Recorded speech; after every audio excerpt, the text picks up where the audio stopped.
Hande mi? What's up? What's up? What's up? Hı? Woo! Herkese merhaba arkadaşlar, kanalımıza hoş geldiniz. Herkesin içinde yedi bitirdi.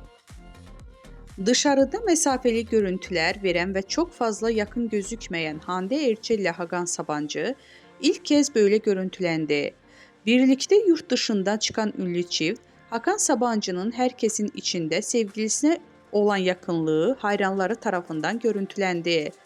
Görüntüleri izleyen Erçel hayranları ise Hakan enişte Hande'yi yemiş, Hakan aşka geldi, Hakan biraz yavaş mı olsan yorumları yapıldı.